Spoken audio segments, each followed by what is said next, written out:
Bonjour à toi et bienvenue sur la chaîne Faisons le mur. Aujourd'hui, je réponds à la question de Marco BST qui m'a laissé une petite question dans les commentaires de Facebook. N'hésite pas à en faire autant si tu as des interrogations au sujet de la construction écologique. Sa question est, je lis souvent des maisons isolées avec bottes de paille, que l'enduit intérieur est à base de terre et extérieur à base de chaux, sans frein vapeur. Correct. Mais on dit aussi qu'il faut que les matériaux aille du moins perspirant à l'intérieur vers le plus perspirant à l'extérieur pour aider la migration de vapeur d'eau. Correct. Or, il me semble qu'un enduit chaud est bien plus résistant à la migration qu'un enduit terre. Est-ce une question d'épaisseur?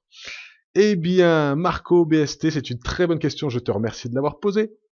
Et avant de répondre à la question de Marco, je rappelle à tout le monde que si vous avez des questions concernant la construction écologique, eh ben, n'hésitez pas à les laisser dans les commentaires. Je me ferai un plaisir d'y répondre par vidéo interposée ou directement dans les commentaires ou par article. En tous les cas, j'y répondrai. Avant de répondre, on va expliciter un petit peu les termes. Alors la perspirance, qu'est-ce que c'est? Pour ceux qui ne le savent pas, la perspirance, c'est la perméabilité à la vapeur d'eau. Alors la perspirance est exprimée par un coefficient de diffusion de vapeur d'eau et chaque matériau en ont un. Alors ce coefficient est exprimé avec le petit symbole grec mu. Tous les matériaux en ont un, ça veut dire que l'air a un coefficient mu égal à 1 et le granit ou le marbre a un coefficient mu égal à l'infini puisqu'il ne laisse absolument pas passer la vapeur d'eau. Donc on comprend bien que plus le coefficient mu est petit, plus la vapeur d'eau traverse le matériau. En ce qui concerne notre exemple, on peut regarder un petit peu le mu de la chaux qui est de 13, le mu de l'enduit chaud donc qui est de 13, et le mu de l'argile, l'enduit à l'argile, qui est de 8. Pour avoir une petite comparaison, sachez que le ciment a un mu de 82. Donc là, on comprend bien que plus le mu est grand, moins l'humidité ou la vapeur d'eau peut traverser le matériau. Ce qui explique aussi pourquoi, avec des enduits en ciment, souvent on détériore les constructions et l'intérieur des murs des constructions, puisque l'humidité est emprisonnée à l'intérieur, l'humidité et la vapeur d'eau ne peuvent plus s'échapper une fois qu'elles sont prises prisonnières à l'intérieur du mur. Maintenant, ce n'est pas tout de connaître la perspirance ou le coefficient de diffusion d'un matériau, il faut aussi en connaître l'épaisseur, puisque c'est une fois qu'on a l'épaisseur qu'on va réussir à calculer la résistance à l'humidité ou à la vapeur d'eau des matériaux. Et on comprend facilement que plus l'épaisseur est importante, plus la vapeur d'eau va avoir du mal à traverser l'enduit en l'occurrence. Par exemple, une épaisseur de chaux au mu de 13 sera moins perspirant que deux épaisseurs d'argile au mu de 8, puisque 8 fois 2 font 16.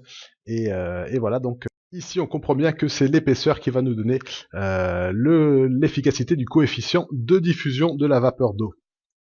Alors pour avoir ce fameux coefficient total, si on veut, on multiplie le mu par l'épaisseur et on obtient ce qu'on appelle le SD. Et on comprend bien que c'est ce SD qui nous intéresse dans la construction, puisque lui s'adapte exactement au cas par cas, à notre complexe de murs et aux différentes épaisseurs qui le constituent.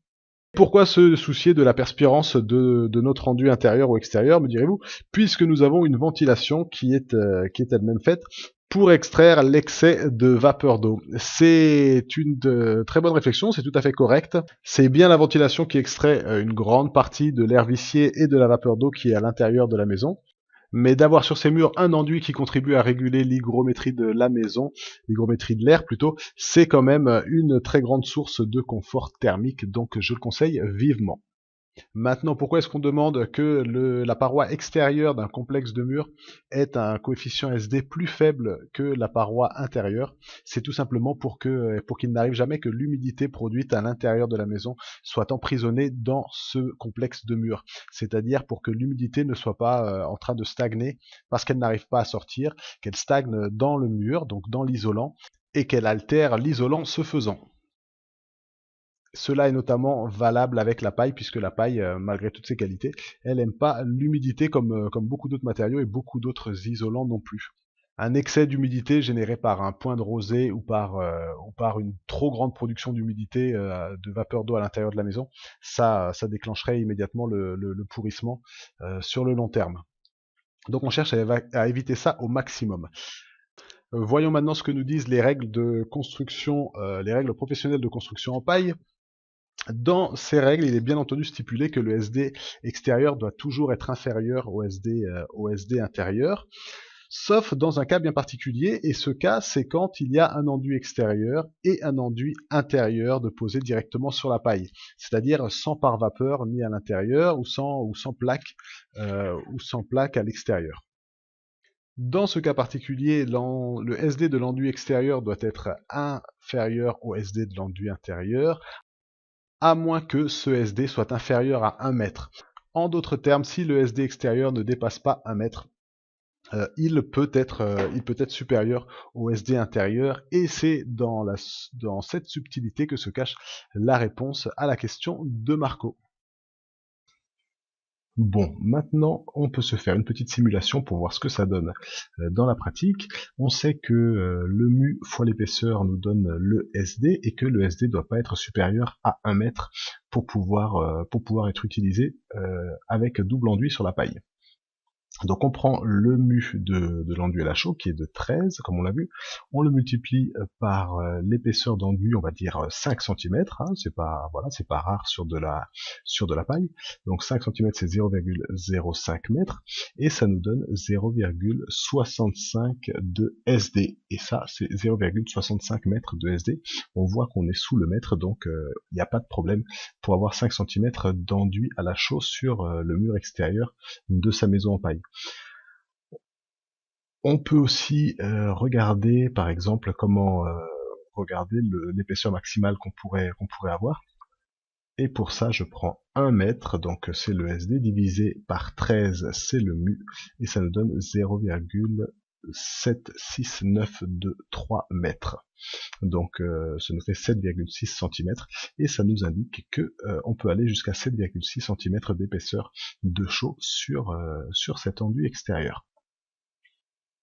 Très bien, j'espère que toutes ces informations ont été assez claires. Maintenant, avant de quitter la vidéo, n'oublie pas de liker, n'oublie pas de t'abonner à la page de Faisons le mur. Et également, si tu ne l'as pas déjà, tu peux télécharger le fascicule sur la terre crue, qui t'en apprendra beaucoup sur la terre crue et le patrimoine en terre crue de France. C'était Gauthier pour la chaîne Faisons le mur. En attendant, bonne journée et bon chantier!